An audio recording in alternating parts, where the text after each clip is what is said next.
अहिंसा के अग्रदूत भगवान महावीर स्वामी को अनंत अनंत वंदन।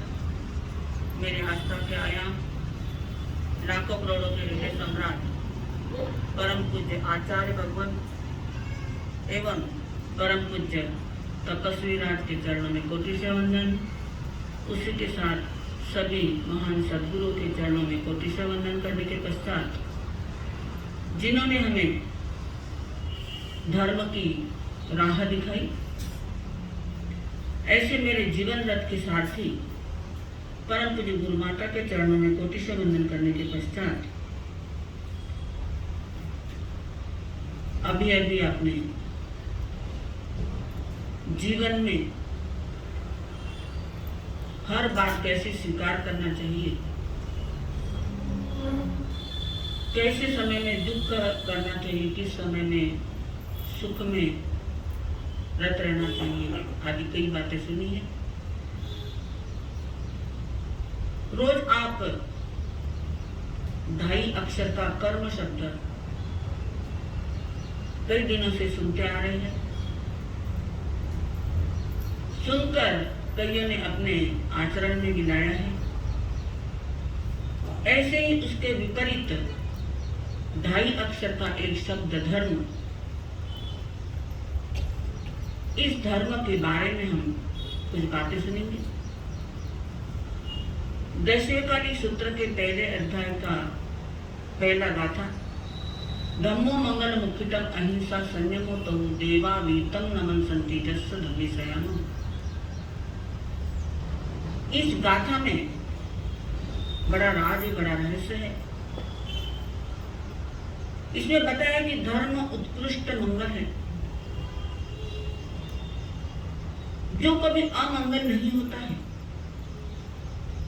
जिसके जीवन में धर्म रममान हो जाता है, जिसके रोम रोम में मिंजी मिंजी में धर्म रम जाता है, देवता उनके चरणों में झुक जाते हैं। हम देवता के स्थान को प्राप्त करना चाहते, लेकिन देवता जिनके जीवन में धर्म है, जिनका जीवन धर्ममय बन गया है, उनके चरणों में झुकते हैं। और जो जन्म हमें प्राप्त हुआ है, उस जन्म को प्राप्त करने के लिए तरसते हैं। और हम धर्म तो करते हैं, लेकिन जब कोई कठिन परिस्थिति आ जाती, कठिन संकट आ जाते हैं, तो हमारा मन डगमगा जाता है कि मैं कई सालों से इतना धर्म करता हूँ, मैं रोज सामायिक करता हूँ, नौकार मंत्र की माला गिनता हूँ और अनेक कई क्रियाएं धर्म की करता हूँ, लेकिन मुझ में ऐसे संकट कैसे आए? मेरे जीवन में संकट की घड़ियां क्यों आई? आपने धर्म जो किया है वो वर्तमान में किया है, लेकिन इसके पूरे जो आपने कर्म किए हैं, वह कर्म कभी न कभी आपके सामने आने वाले हैं। पहले जो आपने किया है उसका हिसाब किताब कभी न कभी आपके सामने आने वाला है। वर्तमान में आपने जो धर्म किया, जो अच्छी क्रियाएं की है, उसका फल आगे मिलेगा, लेकिन पीछे जो किया है उसका फल तो अभी कभी न कभी मिलने वाला है। तो हमें संकट की घड़ियों में भी अपने मन को डिगाना नहीं है। जितना हम हमेशा धर्म में रत रहते हैं, संकट की घड़ियों में भी, कठिन परिस्थिति में भी हमारे मन को हमें उतना ही दृढ़ रखना चाहिए। थोड़ा भी हमारा मन विचलित हो जाए तो हमारी सारी धर्म क्रियाएं व्यर्थ जाती है। एक व्यक्ति मकान बनाने जा रहा था। मकान बनाने के लिए दीवार खड़ी करता, 4-5 फुट दीवार खड़ी करता, फिर से वह दीवार ढह जाती। ऐसे कई बार हुआ। एक बार वहां से एक संत जा रहे थे। उसने संत के पास जाकर अपनी सारी परेशानी बताई कि मैं मकान बनाने जा रहा हूँ, रोज दीवार खड़ी करता हूँ, लेकिन रोज दीवार ढह जाती है। ऐसा कई बार हो गया है। मैं बहुत परेशान हो गई हूँ। तब संत ने उसे सवाल किया, तुमने मकान बनाना शुरू किया लेकिन उसकी नींव किधर है? नींव कहाँ है? तब उस व्यक्ति ने कहा, वे लोग बड़े मूर्ख हैं, मूढ़ हैं, जो मकान बनाने के पहले नींव बनाने में अपना समय, अपना पैसा व्यर्थ गवा देते हैं। मैं जब मकान बना रहा हूं तो उसके नीचे में नींव नहीं बनाऊंगा। बिना नींव का मैं अपना मकान बनाना चाहता हूं। तब संत ने कहा, आप बिना नींव के मकान बनाएंगे तो वो मकान कभी टिकने वाला नहीं। जब आप नींव बनाएंगे और पक्की नींव बनाएंगे तो वो मकान टिकेगा, वरना कितनी भी बार तुम दीवारें खड़ी करो और दीवारें ढह जाएंगी। मुझे हंसी आ रही तुम्हारे इस नादानी पर, और लोगों दुनिया के लिए नादानी पर बड़ी हंसी आती है कि तुम बिना नींव के मकान बनाने जा रहे हो और लोग बिना धर्म के अपने जीवन में स्थिरता लाने चाहते हैं। हमारे जीवन में हमें स्थिरता, दृढ़ता लानी है तो उसके लिए धर्म की नींव मजबूत चाहिए। धर्म की नींव ही नहीं है तो स्थिरता हमारे जीवन में नहीं आ सकती है। और जब स्थिरता नहीं है तो मन हमेशा विचलित रहेगा, और विचलित मन कुछ भी अच्छा कार्य नहीं कर सकता है। हमें धर्म को करना नहीं, धर्म को हमें जीना है। हम कहते हैं कि हमने धर्म किया है, लेकिन धर्म कैसे करते हैं? 2-4 घंटे मंदिर में, स्थानक में जाकर अपनी क्रिया कर लेते हैं, तीर्थ यात्रा चले जाते हैं, मंदिर में पूजा पाठ कर लेते हैं, बस हमारा धर्म वहीं फिनिश हो जाता है, वहीं धर्म पूरा हो जाता है। लेकिन हमें धर्म करना नहीं, धर्म को हमें जीना है। जब हम धर्म को सही मायने में जिएंगे, हमारा व्यवहार, हमारे विचार धर्म में बन जाएंगे, तो हमारे हाथों से कभी कोई अकार्य नहीं होगा, कोई गलत कार्य नहीं होगा। कदाचित हो भी गया तो हमारा मन कांपने लगेगा कि मैंने यह जो कार्य किया है गलत कार्य किया है। तो यह कब होता है? जब हम धर्म को जीना सीखेंगे। धर्म केवल करना नहीं, धर्म करने के लिए धारण करने की चीज है। और जब धर्म को धारण करेंगे, धर्म में हम जिएंगे, तो वहां जीना सही मायने में जीना है। हम बाजार में जाते हैं, कई फल लाते हैं, अनार लाए, उसमें अनार के दाने हम खाते हैं और छिलके फेंक देते हैं।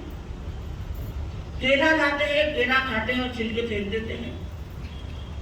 और कुछ ऐसे फल होते हैं जो कुछ चीज खाने की होती है, कुछ चीज फेंकने की होती है। अंगूर भी हम लाते हैं, अंगूर में कुछ फेंकने का नहीं होता है, अंगूर हम पूरा साफ्ता खा लेते हैं। ऐसे ही धर्म होता है, धर्म में सब अपनाने का होता है, कुछ भी छोड़ने का नहीं होता है। जब हम धर्म में कुछ बातें छोड़ देते हैं तो वह सही जीना नहीं होता है। संकट में हम उस धर्म को छोड़ देते हैं कि मैंने इतना धर्म किया है, संकट में मेरा ये धर्म काम नहीं आया, मैं अब धर्म नहीं करूंगा, मैं माला नहीं गिनूंगा, मैं सामायिक नहीं करूंगा। ऐसी बात नहीं होती। जो धर्म आप हमेशा करते आए हैं, उसी ढंग से, उसी स्थिरता से उस धर्म को किए तो हमारे जीवन में कभी न कभी सही कार्य होगा, हमारा जीवन धर्म में बन जाएगा। एक बार की बात है, अरण्यक श्रावक, उसने विचार किया कि मैं परदेश में जाकर धन कमाना चाहता हूं। उसने अपने कुछ साथियों को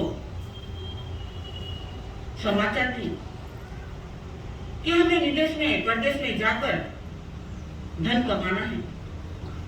सारे साथी उसके साथ जाने के लिए तैयार हो गए। सबने अपना सामान लिया, अपना सारा माल जहाजों पर लादा और वे सारे एक दिन तय करके वहां से निकले। समुद्र की यात्रा चल रही थी, जहाज आगे बढ़ रहे थे। अचानक एक राक्षस आकाश से उतरकर उनके सामने आए। उसने कहा कि उस अरण्यक श्रावक को उसने कहा कि तुम एक बार कह दो धर्म झूठा है, धर्म ढोंग है, क्योंकि उसे पता था कि अरण्यक श्रावक अपने धर्म पर अत्यंत मजबूत है, अत्यंत दृढ़ता उसके जीवन में है, अत्यंत श्रद्धालु श्रावक है। जब इंद्र ने एक बार अपनी सभा में उस श्रावक की प्रशंसा की थी, तो उसने सोचा कि जब इंद्र इस श्रावक की प्रशंसा कर रहे हैं, इसकी स्तुति कर रहे हैं, तो एक दिन मैं उसकी परीक्षा लेने जरूर जाऊंगा। और उस दिन वह राक्षस का रूप लेकर उस श्रावक के सामने पहुंचा। उसने उसे दिखाने का प्रयत्न किया कि तुम एक बार कह दो कि धर्म ढोंग है, धर्म झूठा है, धर्म करने से हमारा जीवन में कुछ अच्छा होने वाला नहीं है। कई बातें उसके मुंह से वह कहलाने के लिए प्रयत्न कर रहा था, लेकिन वह श्रावक इतना मजबूत, इतना श्रद्धालु था, धर्म पर उसकी इतनी पकड़ थी कि वह उसके मुंह से एक बार भी उसकी बात नहीं निकली। अब उस राक्षस ने सोचा कि यह श्रावक दिखने वाला नहीं है, तो उसने दूसरा उपाय खोजा। उसके सारे दोस्तों को दिखाने का उसने प्रयत्न किया। उन सारे दोस्तों के पास पहुंचा और उनको कहने लगा कि तुम इसके साथी इसके साथ आए हो, तुम धन कमाने के लिए आए हो, अपना जीवन गंवाने के लिए आए हो। अगर इसने अपने मुंह से मेरी बात नहीं कही, धर्म को झूठा, धर्म को ढोंगी नहीं कहा, तो मैं तुम्हारे सारे जहाज पानी में डुबो दूंगा और तुम लोगों को भी पानी में डुबो दूंगा। अब तुम्हें क्या करना है ये तुम सोचो, या फिर उस श्रावक से तुम्हारे दोस्त के मुंह से एक बार कहना कि धर्म झूठा है, धर्म ढोंग है। अब वे साथी डरने लगे, क्योंकि जितना मजबूत धर्म पर वह अरण्यक श्रावक था, उसके साथी उतने मजबूत नहीं थे। केवल व्यापार के लिए उसके साथ में ले जा रहे थे। अब वह डरने लगे। उन्होंने अपने साथी से कहा कि केवल एक बार अपने मुंह से कह दो कि धर्म झूठा है, धर्म ढोंग है, नहीं तो ये हमें अपने सारे माल के साथ पानी में डुबो देगा। तुम एक बार कह दो। उस श्रावक ने कहा, देखो यह जन्म हमें फिर मिल सकता है, यह कर करके क्या करेगा, अपने शरीर के टुकड़े कर देगा, अपने को मारेगा और क्या कर सकता है। लेकिन यह जन्म चला गया तो कोई हरकत नहीं, हमें फिर से जन्म मिल जाएगा, लेकिन धर्म फिर से हमें मिलने वाला नहीं। धर्म बड़ा दुर्लभ है। उस धर्म को पाने के लिए हमें कई कुर्बानी से हमें धर्म मिला है, और उसको ऐसे ही गवा देंगे तो हमारा जीवन, हमारा जीना व्यर्थ है। उसने हमें मार भी दिया तो हम धर्म के लिए मर जाएंगे तो कोई हरकत नहीं है। यह बहुत बड़ी बात है, बड़ी अच्छी बात है। दोस्तों के, उन साथियों के दिमाग में वह बात बैठ गई। उन्होंने कहा कि अच्छी बात है, हम उस राक्षस के कहने के अनुसार कभी धर्म को झूठा नहीं कहेंगे, धर्म को ढोंगी नहीं कहेंगे। अब उस राक्षस ने देखा कि वह श्रावक तो अपने इसमें मजबूत है, अपने साथियों को भी उसने अपने धर्म में मजबूत बना लिया है, तो उसने अपना सच्चा रूप, जो देवता राक्षस का रूप लेके आया था, अपना असली रूप उनके सामने लाया और उन्होंने कहा कि इंद्र देवता ने अपनी सभा में आपकी काफी प्रशंसा की थी। मुझे पहले विश्वास नहीं हुआ, तो मैंने सोचा कि आपकी परीक्षा लेने के लिए मैं आऊं, और आपकी परीक्षा लेने के लिए मैं यहाँ आया हूँ। तुम्हें मैं हराना चाहता हूँ, लेकिन मैं स्वयं हार गया। मैं तुम्हें प्रणाम करता हूँ कि तुम अपने धर्म में इतने मजबूत हो, इतनी श्रद्धा तुम्हारे मन में अपने धर्म के प्रति है, मैं तुम्हें कभी डिगा नहीं पाऊंगा। और वह राक्षस अपना देवता का रूप लेकर वहां से फिर से चला गया, और वे साथी जो उसके दोस्त के साथी थे, वो उनके साथ गाने लगे। धर्म के खातिर प्राण तजे हम, बस इतना अरमान है। धर्म के खातिर प्राण तजे हम, बस इतना अरमान है। धर्म के खातिर हमारे प्राण जाए, हमारा अंतिम अरमान यही होगा। और वे साथी आगे बढ़ गए।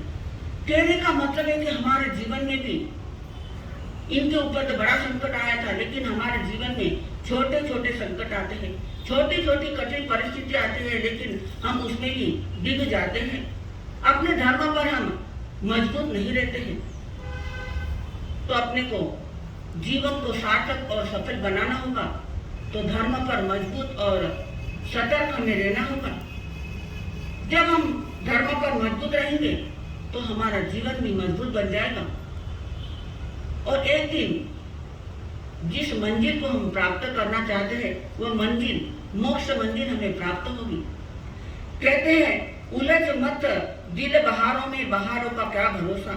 सहारे छूट जाते हैं, सहारों का क्या भरोसा। खूबसूरत गुब्बारे देखकर न हो फिदा इन पर, गुब्बारे फूट जाते हैं, गुब्बारों का क्या भरोसा। तू चप्पू धर्म का लेकर किनारों का किनारा कर, तू चप्पू धर्म का लेकर किनारों का किनारा कर। किनारे छूट जाते हैं, किनारों का भरोसा कर। धर्म का किनारा छूट गया तो हमारा जीवन का किनारा छूट जाता है। जब हमारे जीवन में धर्म का किनारा हम पक्का पकड़ कर रखते हैं, तो हमारी नैया पार हो जाती है। बच्चा जब माँ की गोद में बैठता है तो सारी परेशानी उससे दूर हो जाती है। ऐसे ही हम जब धर्म की गोद में बैठ जाते हैं तो हमारे जीवन की कठिनाइयां, हमारे जीवन के सारे संकट दूर हो जाते हैं। इसके लिए हमारे जीवन में हमें एक प्रयोग करना है। 60 घड़ियों में से केवल 2 घड़ी, 60 घड़ी में से 2 घड़ी में हमारे जीवन को हमें धर्ममय बनाना है। 2 घड़ी यानी 48 मिनट, माने रोज 2 घड़ी धर्म में हमारे जीवन को बनाना है। हमारी सामायिक 2 घड़ी की होती है। 2 घड़ी यानी रोज एक सामायिक हमारे जीवन में हो जाए, उस सामायिक में क्षमता आ जाए तो हमारा जीवन ऊपर उठ सकता है, हमारा जीवन सार्थक हो सकता है। हमारे जीवन में जब धन बढ़ जाता है तो जो जो वस्तुएं हमारे पास नहीं है, उन सारे वस्तु की लिस्ट हमारे आंखों के सामने आ जाती है।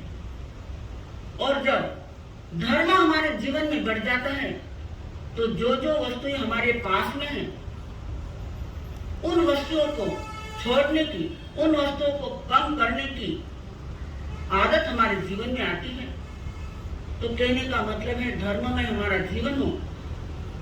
इस जीवन में धर्म के सिवा और कुछ नहीं है। कहते हैं धर्म आत्मा को परमात्मा से जोड़ता है, धर्म आत्मा को परमात्मा से जोड़ता है, धर्म मन को पाखंड से मोड़ता है।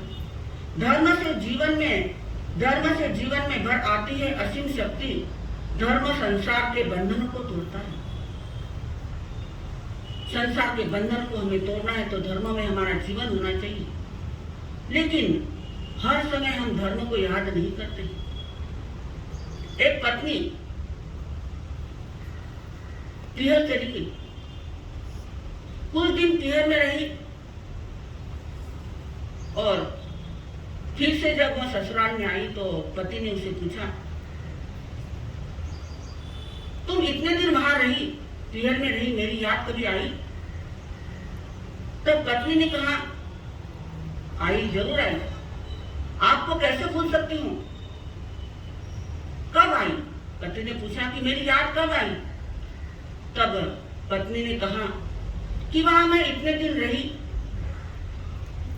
कुछ कुछ सामान लाने में मेरे सारे पैसे खर्च हो गए और गली में एक दिन साड़ी बेचने वाला आया, उसके पास अच्छी अच्छी साड़ियां थी और भी कुछ कुछ अच्छी चीजें थी। जब सारे पैसे मेरे खत्म हो गए थे और वह साड़ी लेने के लिए मेरे पास पैसे नहीं बचे, तब मुझे आपकी बहुत याद आई। कहने का मतलब है कि संकट के समय हमें धर्म याद आता है, रोज हमें धर्म याद नहीं आता। धर्म करते हैं लेकिन ऊपर के मन से करते हैं। धर्म को हमें तन मन से करना है। उसमें जब डूब जाएंगे, जो धर्म में डूब जाता है वही तीर जाता है, और वह जो ऊपर ऊपर रहता है वह कभी तीरता नहीं है। तो हमें धर्म में डूबना है और धर्म में डूबने के लिए संकल्प हो हमारा इंसान